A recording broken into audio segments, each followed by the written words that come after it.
Best varicose veins చికిత్సనే పొందండి. నొప్పి లేని చికిత్స కోసం సంప్రదించండి ఎబిస్ హాస్పిటల్. నమస్తే రమగారు. నమస్తే జయ. రమగారు, మనం విక్రమార్కుడు భోజుడు కథలు చెప్పుకుంటా ఉన్నాం. 22వ మెట్లో ఉన్నాడు. ఈ మెట్టు కథ ఏంటి, ఏం జరిగింది? 22 మెట్టు ఎక్కాడు భోజుడు. ఆవిడ ఆ మెట్టు మీద ఉన్న ప్రతిమ పంకజవల్లి, నువ్వు చెవిటివాడి కంటే ఘోరంగా ఉన్నావు. చెవిటివాడైనా పదే పదే వద్దు వద్దు అంటుంటే ఎప్పటికో ఒకప్పటికి అర్థమవుతుంది, నీకు మాత్రం అర్థం కావట్లేదు అంటే భోజుడు అన్నట్టు మా దెప్పి పొడుపులు మానేసి నీ రాజుగారి గొప్పతనం గురించి ఏదైనా చెప్పు అంటే అప్పుడు పంకజవల్లి చెప్పిందట.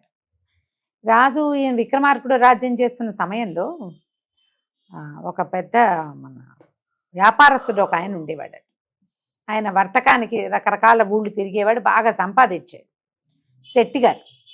అయితే ఎంత సంపాదిస్తే మాత్రం ఏముంది, తీర్థయాత్రలు చేయని జీవితం ఏం జీవితం అని చెప్పి రాజుకు వచ్చి చెప్పాడట, ప్రభు ఈసారి నేను తీర్థయాత్రలకి వెళ్తున్నాను, ఒట్టి వర్తకానికే కాదు ఈసారి యాత్రలు కూడా చేసొస్తానని చెప్పి చెప్పాడు. చెప్పి ఆయన కాశీ అవి తిరిగి వచ్చాడు. ఈ కాశీలో విశ్వేశ్వర దర్శనం అయ్యి విష్ణు దర్శనం శివకేశవ దర్శనాలు అన్ని చోట్ల చేశాడు. కాశీలో ఈ ప్రధాన దైవం నుంచి తిరిగి వస్తుంటే ఒక అమ్మవారి దేవాలయం ఉందట. ఆ దేవాలయంలోకి వెళ్తే ఆయనకి ఏం కనపడిందట, ఒక కుర్రాడు ఒక పిల్ల, ఒక వయసులో ఉన్న ఒక ఇద్దరు జంట తాలూకు శవాలు ఉన్నాయట, తలలు నరకబడి ఉన్నాయి అక్కడ. ఈయన ఆశ్చర్యపోయాడు, ఏమిటా ఇది అని. ఆ శవాలని తప్పించు, శవాలు ఉన్నాయి కానీ దేవాలయంలో జనం ఉన్నారు, అవి అక్కడే ఉన్నాయి, అవి అక్కడే కనపడుతున్నాయి. ముందుకెళ్ళేసరికల్లా అయ్యనికి ప్రధాన ప్రతిమ దగ్గర ఒక తాటి ఆకు కనపడిందట. ఆకు మీద ఏదో రాసుంది, చుట్టలాగా ఉంది. ఆ చుట్టను తీసేసరికల్లా అందులో దాని మీద ఏం రాయబడిందంటే, దేవాలయంలో అకార్యం చేయటం వల్ల వీళ్ళిద్దరికీ మరణం సంభవించింది, కానీ ఈ దేవాలయంలో ఉన్న మంగళంలో కాగుతున్న నూనెలో ఎవరైనా 2 నిమిషాలు నిలబడితే ఈ కుర్రాడు కుర్రది జీవిస్తారు అని కనిపించింది. ఈయన దేవాలయ పరిక్రమ చేసి తిరిగి బయటకు వచ్చేటప్పుడు ఆయన కనపడింది, పెద్ద నెగడులాగా మండుతోంది, దాని మీద పెద్ద మంగళం నిండా నూనె ఉంది, సల సల సల అంటోంది. దేవాలయానికి వచ్చిన వాళ్ళంతా చూస్తున్నారు, ఈ కుర్రాడు దేవాలయం అపవిత్రం కాల, వాళ్ళ తలలు నరకబడి ఉన్నాయి అంతే. ఈయన బయటకు వచ్చేసాడు. అక్కడి నుంచి ఈయన ఉజ్జయిని నగరానికి వచ్చాడు. కాశీ నుంచి వచ్చిన తర్వాత రాజు దర్శనం చేసేసరికల్లా ఆయన, మీ యాత్రలు బాగా అయినాయా, వర్తకం నడిచిందా, ఏం చేసావు, ఏ దేవాలయాలు చూసావు అని విక్రమార్కుడు అడిగేసరికల్లా, ఏమైనా వింతలు విడ్డూరాలు చూసావా అంటే, ఈ విశ్వేశ్వరాలయం తర్వాత ఉన్న దేవాలయంలో ఇట్లాంటి ఒకటి చూశాను నేను, ఒక పిన్నప్రాయపు కుర్రవాడు కుర్రది ఇట్లా శవాలై పడి ఉన్నారు, ఆ శవాల్ని తీయటానికి వీల్లేదు, వాళ్ళని జీవింపజేయాలి, తీసి బయటపారేలా, ఏదో ఒకటి జరిగి వాళ్ళు జీవిస్తారు, మొహంలో జీవకళ పోలేదు, తలలు మాత్రం నరకబడి ఉన్నాయి. ఈ తాళపత్రంలో ఇది ఉందని ఆయన రొంటిని దాచుకున్న ఆ పత్రాన్ని ఈయన చేతికి ఇచ్చాడు. ఈయన అన్నాడు, పద శెట్టి గారు మనం వెళ్ళి చూసొద్దాం అని చెప్పి విక్రమార్కుడు ఆ శెట్టి గారితో పాటు అక్కడికి వెళ్ళి ఆ దేవాలయంలో అమ్మవారికి నమస్కారం చేసి ఆ మేడ తలలు నరకబడి ఉన్నటువంటి ఆ కుర్రాడిని ఆ అమ్మాయిని కూడా చూసి వెళ్ళి ఆ నెగడికి ఒక నమస్కారం చేసి జై మహాకాళి అని దూకే సెట్ అయింది. అందులో ప్రజలంతా హాహాకారాలు చేశారు. రోజు చూస్తున్నారు కానీ ఎవరు ఆ పని చేయటలా. ఈయన ఎక్కడి నుంచో వచ్చాడు, రాజల్లే ఉన్నాడు. ఆ నీళ్లలో నిలబడేసరికల్లా, ఆ నూనెలో నిలబడేసరికి ఆ కాలిపోతున్నటువంటి ఆ నూనె మంచినీళ్లు చల్లటి నీళ్లుగా మారిపోయిందట. కిందన్న నెగడు దానంతట అదే ఆర్పబడింది. దేవాలయంలో గంటలు మోగిపోయినట. ఈ నరకబడి ఉన్న ఆ కుర్రాడు కుర్రది వాళ్ళ తలలు వెనక్కి జరిగి వెళ్ళి అతుక్కుపోయినాయి. వాళ్ళిద్దరూ లేచి నిలబడ్డారు, అమ్మవారికి నమస్కారం చేశారు. ఈయన లేచి అందులోంచి దిగి బయటకు వచ్చాడు. వచ్చి ఈ దేవాలయాల్లో అకార్యాలు చేయకూడదు అని చెప్పి ఆ ఊళ్ళో చాటింపు వేయించి తన సొంత నగరానికి వచ్చేసాడు. ఇది ఒక సాహసోపేతమైన క్రియ. ఎవ్వరు చేరు, ఎవరి సంగతో నాకెందుకు అనుకోడు ఆయన, నేను చేయాలైనా కూడా నాకు కావాల్సిందేనని వస్తాడు. ఈ కథ చెప్పింది.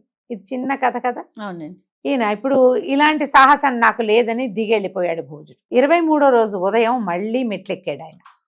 మళ్ళీ మెట్లెక్కితే 23వ ప్రతిమ, ఈవిడ పేరేమిటో చూద్దాం. 23వ ప్రతిమ అపరాజితవల్లి. ఆమె చెప్పింది, ఈ రాజుకి భూతదయ కూడా ఎక్కువ విక్రమార్కుడికి. ఆయన మనుషులకి సహాయం చేయటమే కాదు, జంతువులకి పక్షులకి కూడా సహాయం చేసేవాడు. 6 నెలల రాజ్యపాలన కాలం పూర్తయిన తర్వాత ఆయన మళ్ళీ దేశాటన చేయటానికి బయలుదేరాడు. భేతాళుడితో కలిసి వెళ్ళాడు. భేతాళుడు కూడా ఆయనతో పాటు వెళ్తూ ఉండేవాడు. అప్పుడప్పుడు రాజ్యానికి తిరిగేవాడు భేతాళుడు. ఈ వెళ్తున్నప్పుడు ఈయన ఒక అడవిలో విశ్రాంతి తీసుకున్నాడు. విశ్రాంతి తీసుకుంటే ఈ అడవిలో ఆయన పడుకున్న చెట్టుకి పైన పెద్ద పెద్ద గండభేరుండ పక్షులు ఉన్నాయట. ఆ గండభేరుండాలు మానవ భాషలో మాట్లాడతాయట. ఈయనకి పక్షుల భాష తెలుసు. 64 కళలు వచ్చంటే అందులో ఇవి కూడా ఉన్నాయి, పక్షి భాష కూడా. ఆ పక్షులు ఏం మాట్లాడుకుంటున్నాయంటే, ఒక సంజీవి అనే ఒక మహా పక్షి, ఒకటి పెద్ద సైజు ఉన్న పక్షి ఒకటి వచ్చింది. వస్తే మిగిలిన వాళ్ళందరూ అడిగారు, సంజీవి మామ ఇంత ఆలస్యంగా ఎందుకు వచ్చావు, ఇంత లేట్ ఎందుకయిందని అడిగితే, ఏం చెప్పను, ఈ అడవిలో ఒక రాక్షసుడు చేరాడు. వాడు మనలాంటి పక్షుల్ని పట్టుకుని, వాడికి బ్రేక్ఫాస్ట్గా సరిపోతుంది ఒక పక్షి. అది ఎంత ఉంటుంది, ఇంచుమించుగా ఒక 10 మంది చేతులు చాపి నుంచుంటే ఎంత అవుతారో ఒకళ్ళ పక్కన ఒకళ్ళు, అంత రెక్కలు ఉంటాయిట ఆ పక్షికి. అంత పక్షి బ్రేక్ఫాస్ట్గా తింటాడు వాడు. ఆ రాక్షసుడి బారిన పడ్డాం, మనం చాలా కష్టపడాల్సి వస్తుంది. క్రమంగా వాడు మన గుడ్ల మీదకి, తర్వాత మన చిన్నపిల్లల మీదకి కూడా వచ్చేస్తాడు. ఈ రాక్షసుడిని ఎట్లా తప్పించుకోవాలో తెలీదు. వాడు కనపడేసరికల్లా నేను దాక్కుని చీకటి పడ్డాక ఇక్కడికి చేరాను అని చెప్పేసరికల్లా, ఎవరైనా మనని రక్షించాలి, ఎవరు మనల్ని రక్షిస్తారు? రాక్షసుడిని చంపాలి, రాక్షసుడి బారి నుంచి మనని రక్షించాలంటే మన వల్ల ఏమవుతుంది? మనం ఇక్కడి నుంచి వెళ్ళిపోదామంటే మనం ఇంతంత మహాకాయులమైన పక్షులం, మనకి పెద్ద సైజు చెట్లు, పెద్ద పెద్ద పళ్ళు కాసే చెట్లు ఉన్న ఏరియా తప్పిస్తే కుదరదు, ఆ ప్రాంతం తప్ప కుదరదు అని అవి చాలా దుఃఖపడుతున్నాయి. రాజు ఇదంతా విన్నాడు. వీళ్ళకి ఏమైనా సహాయం చేయగలనా ఈ పక్షులకు నేను అని అనుకున్నాడు.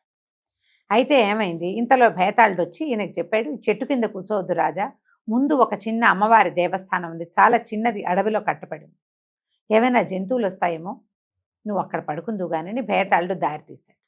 ఈయన ఈ చెట్ల మీద కింద నుంచి నడిచి వెళ్ళాడు. ఈ మనిషి ఎవరో నడిచి వెళ్తున్నాడని ఈ పక్షులు చూసినాయి, కొన్ని కేకలు కూడా అరుస్తాయి కదా పక్షులు.